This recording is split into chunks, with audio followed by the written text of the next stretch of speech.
start off? I'll start. Tell me when we're ready. Good evening. I'm David Ali, and here again with Yurley Huff and Honorable Judge P. Scott Neville and a host of other judges who will announce who they are, and we'll get started with this conversation. We want to thank you for tuning in and checking out Hold Up, Don't Judge Me. And again, we'll start off with the judge. Good evening. My name is P. Scott Neville. I'm a justice on the Illinois Supreme Court. I'm Judge Celestia Mays. I'm assigned to the 4th Municipal District. I hear misdemeanor and traffic cases. Hello, I'm Judge Lavander Smith Jr., and I'm in Domestic Violence Court. Good evening, I'm Judge Tira B. Walton, First Sub-Circuit, and I'm in Traffic Court. Good evening, my name is Cherie, Judge Cherie Desiree Henry. I'm in First Municipal, and I am in Traffic Court. Good evening, everyone. I am Judge Lloyd James Brooks. I'm also in the First Municipal District, and I sit in the jury section. Okay, listen. Once again, we're here to bring information to the public that is not so available. All of these judges have agreed to help to get us more involved in participating in voting for judges, because honestly we're just not in the game. So we're here today to make some suggestions about how we can get our community more involved in voting for the judges, and to really get into exactly what all the judges do on a daily basis and how it affects us all. So we're looking forward to having a very, very informative conversation. So we'll start with you, Judge. Okay. Tell us a little bit about what you do on a daily basis, the kind of cases that you hear, and how you think you may be able to help convince us that it is definitely necessary for us to get involved in voting for judges, all judges, not just on the Supreme Court level, but judges in all levels. Well, like I said earlier, I hear misdemeanors in the morning. Those are minor criminal cases. I hear traffic in the afternoon. I marry people at lunchtime. And I also do search warrants when I am the duty judge. So we rotate week to week where we have to be on duty 24/7 for police officers to be available to sign search warrants. That includes 3 o'clock in the morning, and yes, they have called me at 3 o'clock in the morning. But that's part of my job.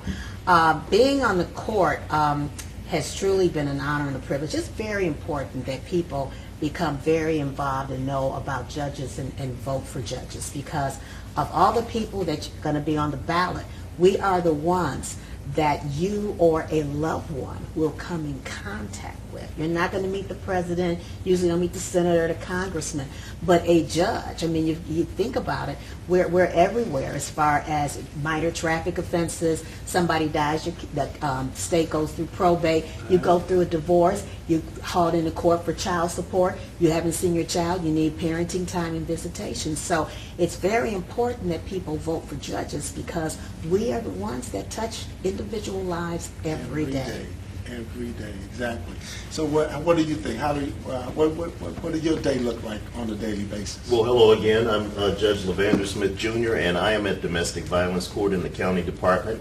And typically, because I'm in a civil courtroom, I don't deal with sending people to jail or sentencing people. However, when I do have late duty, I can get criminal cases. So in that instance, I would deal with that area as well. But typically, I issue orders of protection. And this is for people of various circumstances. Sometimes they're relatives. Sometimes they are not related to the persons. They may work with the persons. They may be neighbors with the person. It just varies. And so the statutes vary too. So I use the statutes to determine which circumstance in which to issue an order of protection. And as far as people voting for us, I think that is critical. As Judge May stated, we are people that you're more likely to encounter than some of the other politicians that are out there. I don't really consider myself a politician or us as a group as politicians, but we're in the political arena. So you might consider us as such, but typically your senator, your congressman, your president, those are the people that we tend to flock to the polls to vote for. Right. But we are probably, I know, just as important, but maybe even more so because we're likely to affect the everyday lives of people more so. Just Judge Mays listed a few areas, but I mean, it covers everything from birth to death, from marriage to divorce, just every aspect of a person's life in which they may encounter a judge or be in a courtroom. So yes, it's critical that people vote for the judges. Judge Walton, Yes, sir. can you explain the difference between the circuit, the appellate, and the Supreme Court for us? Lower, middle, and high. So Right. the circuit court is the In the kind of cases that- first level Okay. of the court system. Then the appellates, if there's a decision that has to be challenged or reversed, it goes to the appellate level. And then if that doesn't work out, they go see the big dog, which would be Justice P. Scott Neville Right. at the Supreme Court level. So I am a circuit court judge, so I am on the first tier. And what kind of The cases do entry you level. see on a regular basis? So, as I stated before, I'm in the traffic division, so primarily it's moving violations, DUIs, driving on suspended license, accidents with fatalities or personal injury. And then, of course, if we're needed upstairs, we go up and do a little eviction court, small claims court. So we're pretty much everywhere. So, to piggyback off of my colleagues, it is very important that the people in the society and our citizens vote for judge and know who our judges are, because justice in our communities requires judges from our community. So if you don't have people who are connected to and from the community with an understanding of who we are and our circumstances and our level of justice or the absence of justice that we've had for such a long time, you can't really have a fair and balanced person presiding. So Exactly. they need to know who we are and that we are about community service first. And all of us serve in some capacity as community servants first Right. before we got to the bench. And that's what makes us all great. Oh, exactly. I agree. I agree. Do you have any questions that you? Well, I just wanted to thank you all again for participating in our educational empowerment sessions. And it's good to have diverse positioning with you all. And it's good to know that you all have community service, as the judge said, and to have confidence in that. To know that it's not just us, but it's justice, and it's justice for all, and we balance those scales. Now, I remember asking you, Judge, in one of our sessions, we were talking about the canon of ethics, and it was related to, I was asking you, why don't we know who we all are? Because in the beginning, we started the whole this whole mission based on bringing you out amongst the people and just trying to find out, did they know who you were just on sight? And the numbers was crazy, upside down. They just didn't identify with you. And I was asking you, what can we do to demystify, is the term that you use, to demystify what y'all do and how y'all relate to us as the general public. How is it that we can get more access to information about y'all so we can be more familiar? Why does it have to be such a large gap in between us being able to identify with y'all? And so what I would like for you guys to, just come up with some ideas. We have to come up with an idea of how we can bring us all closer together so that when they see the judge or they see you, I know there's certain things that, there's a certain distance that y'all do need to be away from us in terms of just the general public. I understand that. But we're struggling in terms of getting our people engaged And I think that gap that we have between y'all is part of the problem. So we have to come up with a solution. Do y'all have any solutions as to how we can change this relationship? Well, one of the things that comes to mind is social media, because it actually affects everyone, not just the judges, but the population at large, and bringing people closer together. Right. And we all have websites. People can find out more about us. Many of us have Facebook accounts. This kind of narrows the gap between the judges and the public. Of course, we can't delve into any cases or any specific information regarding cases. But, just in terms of reaching out to us, asking us about the election or something of that nature, yes, this is something that's readily available to the public. Okay. But even taking it a bit further, I think your judges should be more involved in the community. Because Okay. the more you're involved in the community, the more everybody knows you. Right. So I know a number of us are community involved. We do expungement seminars. We're on boards where we talk to kids. We go to churches. We try and educate people on knowing the system.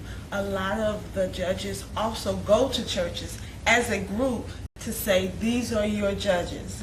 Because one of the things I make sure people know that we're their public servant. We're there to serve you. And we should serve you on and off the bench, not just in the courtroom. And when a person leaves the courtroom, they should feel that that judge cares about what happens to them, not just inside the courtroom, but once they walk out the door. So community involvement is a big way to fill that gap. Okay. So tell us, before we go on, what you hear on a daily basis. I, along with Judge Walton, I am in traffic court. My name is Judge Cherie Desiree Henry, and I was the last judge sworn in Cook County. August 2nd, I am called the baby judge. She calls herself.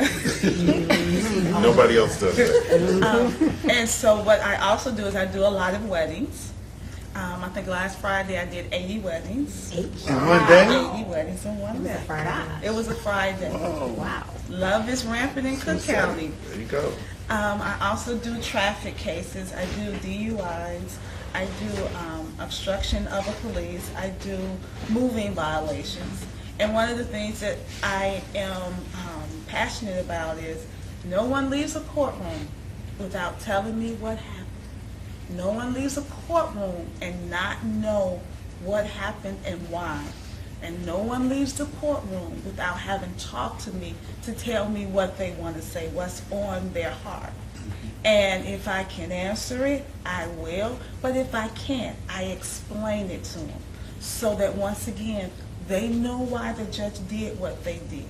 One of the things as a public defender that bothered me is people will leave the courtroom and not know what happened because they're in this big room with all these people saying all these Official things really fast. really fast in legal language. Right. And they don't want to seem like they're the one person in the room that doesn't want to know what's going on. So they're like, okay. But they really don't. And really don't. And step outside the door and say, now what just happened? Right. I represented a client and he was found not guilty. And when we got out the door, he said, what happened? I said, you can go home. You were found not guilty. But that's just the lingo, the not guilty. Right. Instead of saying you're free. Right. We believe you didn't do this. So, yeah. So people, this is why you must get out and vote.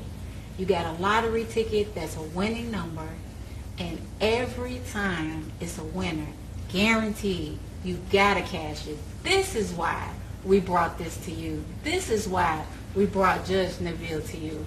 And we are hoping that you can see the passion in this judge and understand the honesty and integrity that Neville has established for you and what sits on the bench awaiting you. So you have some compassion. You have someone that understands, that wants you to understand. Mr. Judge Brooks, would you tell us what you do? Sure. Introduce myself again. I'm Judge Lloyd James Brooks. I'm currently sitting in the 1st Municipal District, which everybody knows is the Daly Center. I sit in what they call a civil jury section, which means I cover cases which involve money. Someone's suing somebody for money, either because they were injured in a car accident or something like that, and there's a jury demand made in the case, that means they come through my courtroom. The kind of cases that I hear, I get to see a lot of what we call pro se people, meaning they're representing themselves. They don't have an attorney, either because they just choose not to, or because they can't afford to. And I think a good judge is really needed for that kind of courtroom, because you're handling somebody directly in the public who is trying to fend for themselves, and likely they're fending for themselves against a licensed attorney. Now, as a judge, and all the judges sitting here at this table, we all know that we can't actually advocate for anybody. We no longer allowed to practice law. However, our whole participation in the system is to protect the system itself and to make sure that every citizen is getting their just due. And that includes the pro se person. So I'm allowed to give legal information. So just like Judge Henry, I don't let you leave my courtroom unless you understood what just happened. I'm going to let you know what the law is. I'm going to tell you, today you won because, or today you lost because, and people appreciate that. Even when they turn out not to get what they came to court for that day, they still appreciate the fact that they understood why they didn't get it. And, you know, just to piggyback on why judges are so important, I've said this, in many settings before, and I'll say it again. Judges are unique. We're a part of the government that is designed to act independently. So oftentimes, one judge can change your life. One judge can take money from you or give it to you. One judge can marry you or divorce you. Most other people involved in our government can't act alone. If you're in the Congress, you need the group to vote together. Even the mayor usually can't do anything on their own. They need a city council. Judges don't. We can do it by ourselves. Trial court. At the trial court, that is right. That is right, at the trial court level. At the trial court level, that is true. So it is that much more important that you know who the judge is. Why? Because that judge can do it, they can either do good or bad all by themselves. And so being educated on who we are is probably even more important than being educated on other people involved in the government. That's my 2 cents. Let me say this. I think what I'd like for the viewers to understand is one of the powers I have as a Supreme Court judge is to appoint people to the circuit court and the appellate court. 4 of the 5 people that have been speaking today, Judge Mays, Judge Smith, Judge Cherie Henry, and Judge Lloyd Brooks, I appointed to the court. Now, Judge Hayden was not a personal, Walton was not a personal appointee of mine, but I did sign the order. She needed 4 votes to be appointed to the circuit court. So the first point I want to make is, are you satisfied with the kind of people that I have been appointing to the circuit court of Cook County? You can see their empathy. They're concerned about what happens to the people that come before them. They believe that the scales of justice should be balanced. They believe they're very empathetic. They're concerned. They recognize the responsibility they have.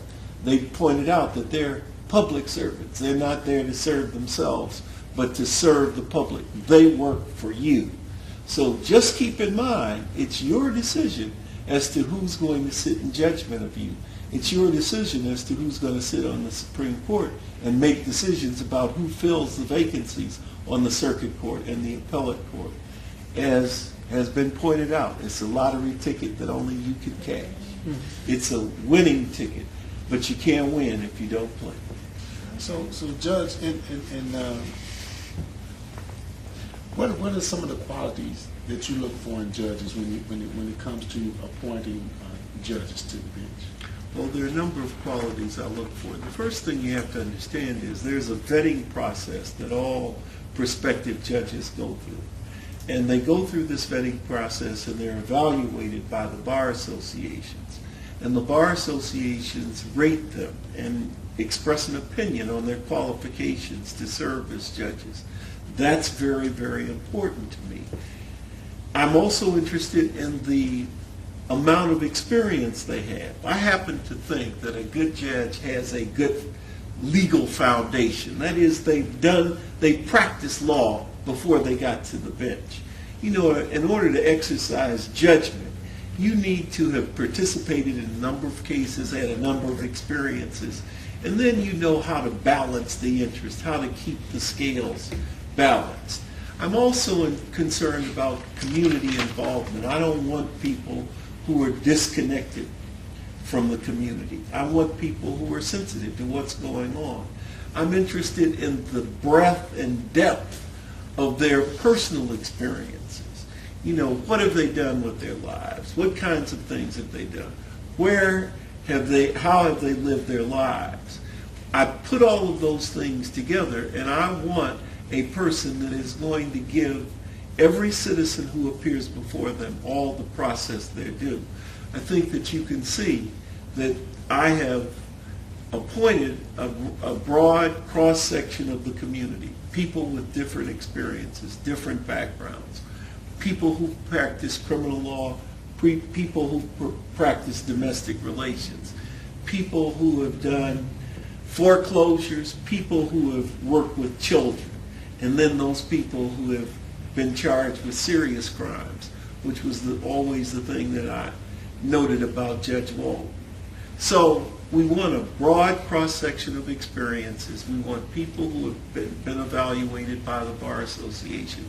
And in my opinion, I think you need at least a minimum of 12 years of experience. I think if you would add up their combined years of experience, we might be talking about 60 or 70 years of experience. But we have people Probably 100. Well, I was trying to be biased. I didn't want everybody to realize how long it was. But the whole point is, these are experienced lawyers who have now become judges, and they are prepared to give you all the process you're due. Judge Walton, tell me a little bit about your career before you were on the bench. Well, I've practiced for over 22 years, primarily criminal defense. Started out in civil, private practice, and a lot of divorce cases, and at a time when we had night narcotics. And I did that because I had a full-time job as an accountant. Okay. So for the last 20 years of my career, I was an attorney with the Public Defender's Office, like Judge Henry, and the last 10 of those in a unit called Murder Task Division, where I represented men, women, and youth charged with first-degree murder. That was all that I did. Every case was first-degree murder. Wow. Wow. How was that? It was challenging. It was a lot of work, but the service was the same. You know, I vested interest in each individual client, gave them all the best that I had. So I was fortunate enough to win a large percentage of those cases. Her last 8. And how She many won was her that? last 8 murders. Yeah. So before coming to the bench, I had probably in the last year and a half, 12 pending, and I won 8 of the 12. So that means they got to go home. Yes, yes, they're home, or some of them are now deceased, unfortunately, because the track record for some reason is 4 months. If they don't leave the normal block, they're usually gunned down themselves in about 4 months. Wow. So of the 8 that are free, I have 4 that are still living. Okay. Judge Henry? I was in the Public Defender's Office with Judge Walton, and ironically, our offices were 4 doors down. So we were in the very same office. I did felonies, so I did anything where your sentence range was 365 to life. So I did murders, I did assault cases, I did home invasions, I did burglaries. And in addition to that, because my passion is community, I volunteered for what we call the specialty courts. So because we have a huge population who are drug addicted, we have what we call specialty courts, where we take those individuals, we put them in a special program. They see myself and their judge and their probation officer once a month. We meet as a team to figure out what services we can wrap around them and get them standing on their own 2 feet. So I did that program. I did the veterans program because I'm a veteran myself. and I did the mental health program. And that's a 2-year program where, once again, we wrap them in our arms, we give them services, see them often. I have went to houses. I've met people who call me at midnight and say, I feel like I got to use, and I'm like, wait a minute, I'm on my way. And we go to McDonald's, we sit there until that period passes. If they complete that program, we dismiss the case and vacate the conviction. We also help them get jobs. So as a public defender, I did that for 5 years. I also did expungements in the area, helping people clear their records, because when you talk about a conviction, it's not just preventing you from getting a job, it's preventing you from getting housing. Yeah. And a lot of older people who did stuff when they were young and now they're, a different person and they want a house or they want an apartment, they're not getting it. So I did that in the community for a number of years too. Wow. Okay, Judge Mays. Before I went on the bench, I was a solo practitioner. I was one of those lawyers that hung up the shingle, and it was a great 22 years. It was myself and a secretary. I did mostly domestic relations, family law. So I represented people in divorces, child support, visitation. It was a very rewarding practice. I really enjoyed it. And for me, it really helped me as far as making the transition to the bench, because I dealt as an attorney with average everyday people. I represented the viewers' cousins and uncles and just the average everyday people. And that's who is appearing before me every day. When I am sitting there in misdemeanor or traffic, that's who is appearing before me, average everyday people. Right. And every day I put on my robe, I go out and I look out on a sea of imperfect people who look to me, another imperfect person, to decide their case. So it was great training. It's made me so that I can connect with the people that are before me, and I think that it's helped me to be very sensitive to what they're basically going through, because I dealt with people that were going through divorce is probably one of the worst times of your life. It's really akin to death. It really is. So it's made me very sensitive to the people that are appearing before me. Good, good. And you? So, before I got the magic phone call, which is what I refer to as when Justice Neville's office called me to interview for this job, I did foreclosure defense work for almost 20 years. And what I did was I helped homeowners who were going to lose their house to the bank. I started that law firm on my own in the living room of my apartment where I was living at the time in Dalton, Illinois. So for your viewers, that's far south suburbs. And a woman came to me one day and said, Mr. Brooks, the bank is trying to take my house. And at the time, for those who are solo practitioners understand this, you took whatever came through the door. I'd never done a foreclosure case before in my life. I sort of knew what the word meant. I was like, okay. And, I took her case. I went down to the courthouse to kind of watch cases. That's how I learned, by watching what was happening in the courtrooms. And I'll tell you, I sat there and I didn't like what I saw. It felt like the Wild Wild West to me. The banks were doing whatever they wanted. The attorneys were doing whatever they wanted. It didn't even seem like the judge had much control over what was going on in these courtrooms. Something didn't seem right. So I would do what I usually do. I went home, cracked the rule books, and I started reading about the rules that were supposed to apply in foreclosure court. And sure enough, I'm looking at the rules and going, none of this is what I saw when I went into the courtrooms. So I took the woman's case and I used the rule book. Sure enough, I was successful at that case. It started spreading in the courtrooms and outside the courtrooms, and this is right as the foreclosure crisis really hit. And before you knew it, I built a practice out of doing just that, and I was successful only because I was the only person in the courtroom using the rule books.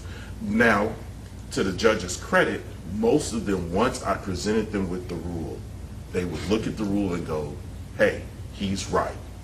This is the way this is supposed to work. And I started saving houses.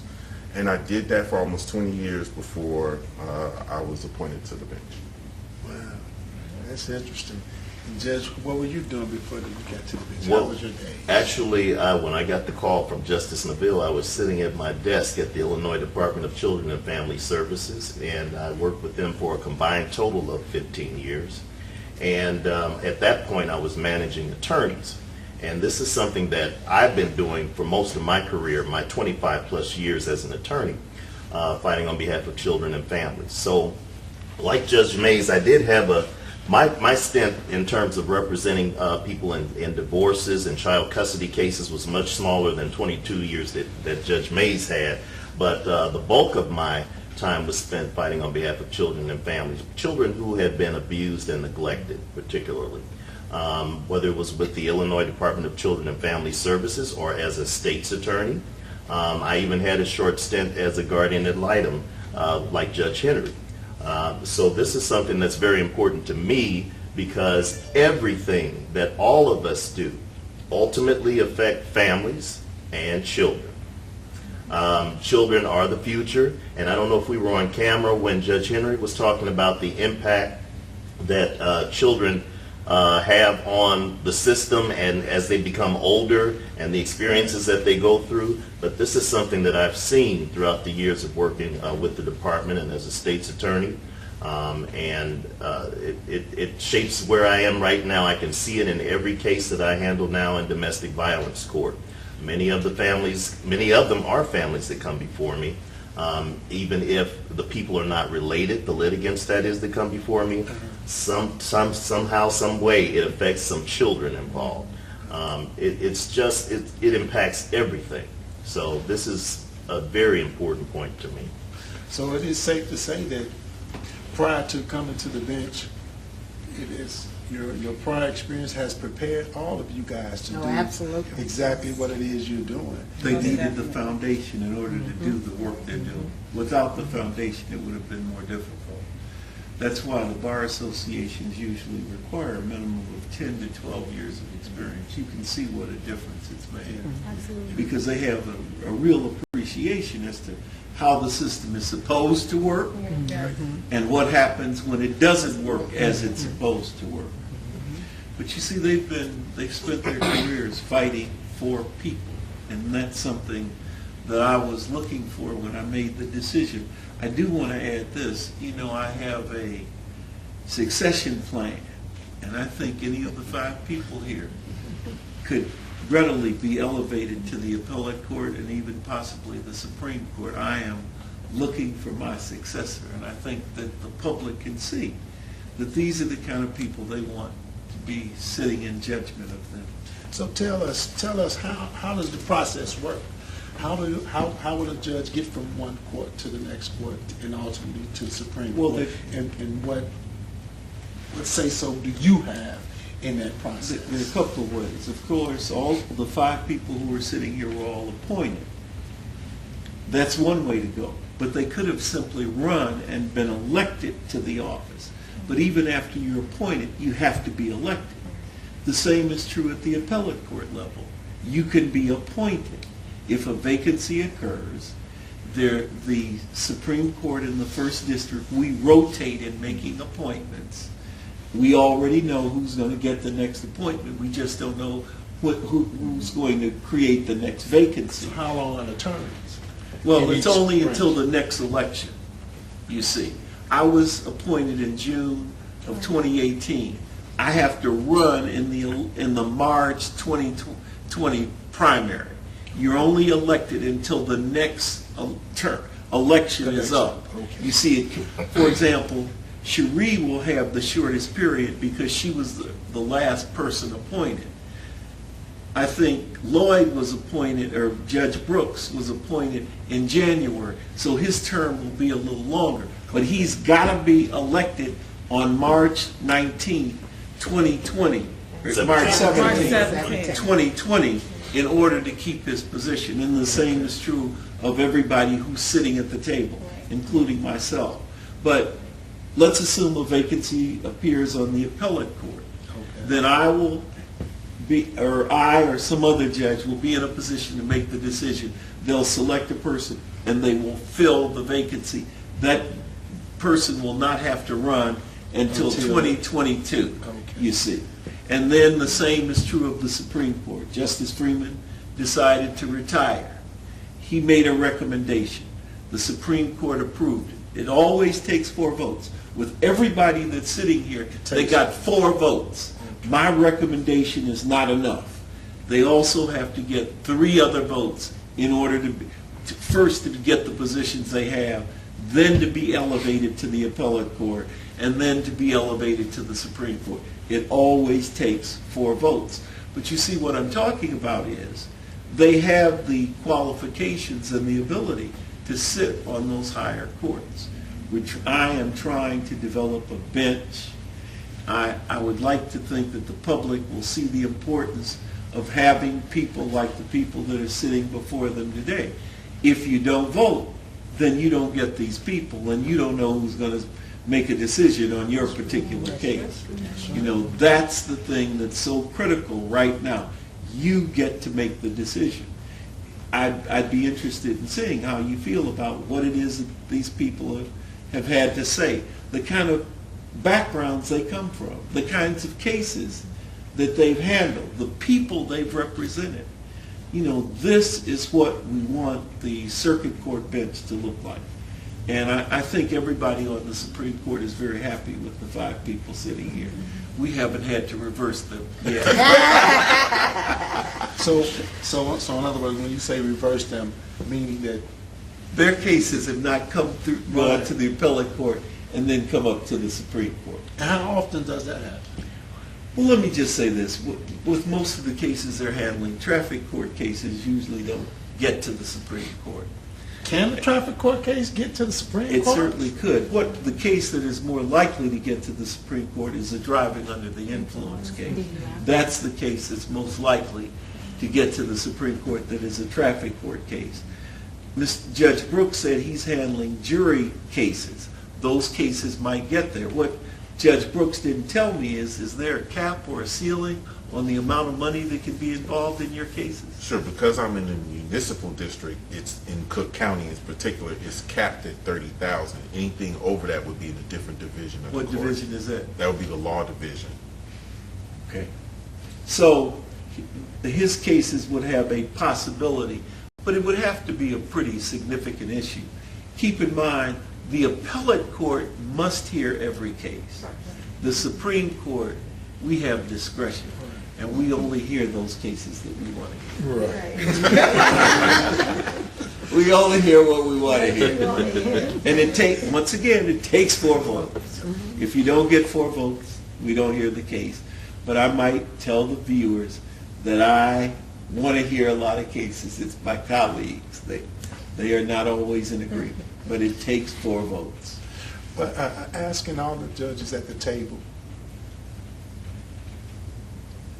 are you guys interested in becoming a Supreme Court justice? Who wants to take that I one? mean, I think we're all preoccupied at the moment.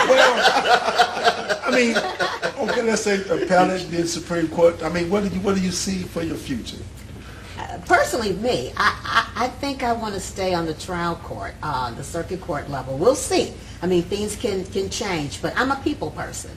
That's just my whole background. That's what I did as a lawyer, and I like dealing with people who are appearing before me. And I think for my personality and my skills, I think that's how I best serve the public, is dealing with the individuals. That's good. That's interesting. I agree. I do mirror that, but as I continue to pick up the Chicago Daily Law Bulletin and read the fantastic summaries that Justice Neville has been working on lately, I'm wondering if maybe sometime in the future that might be a goal of mine. But right now, I am happy at the trial court level, very much so, dealing face to face with the people. Okay. I too love those face-to-face, one-on-one interactions with the people. However, I set no limits. So possibly, Right. yeah, So, possibly, yeah. It's My just practice was a little different. I didn't just do the foreclosure defense at the trial level. If I lost, I hate to say I'm a sore loser, but I don't know how else to describe it. I took a lot of appeals when I did foreclosure defense work, and I really got an appetite for the writing and research that needs to be done to do appeals. And you get the chance as an appellate lawyer to change a broad class of cases at the same time. So you don't just win for your case, your client, you get the chance that a win affects a lot of people. Right. So although I love the interaction, you know, with the everyday citizen at the bench, there is a part of me that wouldn't mind going up to that next level and really doing that kind of work as well. So who knows? Okay. I love people, and I think I would miss the everyday interaction of seeing them come into the courtroom, listening to what they have to say. So I would say I want to stay on the trial level, but I don't know what God has in store for me, and I accept any blessings that He gives me or any responsibilities that He gives me. You're new to that. That's interesting. Well, Yuli, what do you think about our guest today? I think that Quite absolutely interesting, aren't they? wonderful. Yes. We were definitely on point and on task. So did I do a good job? Good job. I expect nothing less. Exactly. I think you've done an amazing job in choosing not just the panel for today, but choosing the judges that you have and in signing on Judge Walter. And I think you did a great job. You're better than 1,000. Show your age there.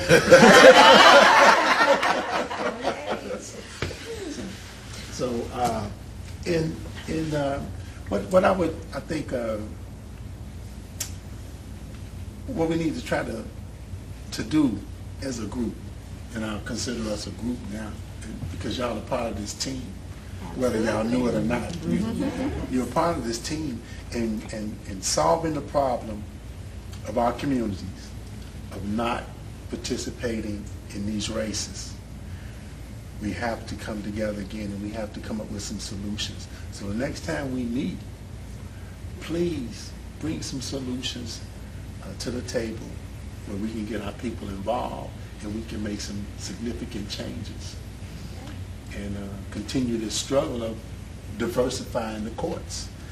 And I think if we come up with the right model and the right solution, we'll take this thing all over the country and we'll diversify the courtrooms all over the country. And I think that would be noble of us. So again, we would like to thank y'all for coming out. Thank you. And Let's keep the seats. That's right, I agree. I Let's totally keep the agree. seats. I agree. I really enjoyed y'all company. Wish I could take y'all home. And the TV, And and the couch. the next time we meet, the judge will have us something to eat. Oh, okay. I promise. Really? Don't judge me. But thank you for watching, and stay tuned for our next meeting with the judges. And once again, good night. Good night. Good night. So how'd you like?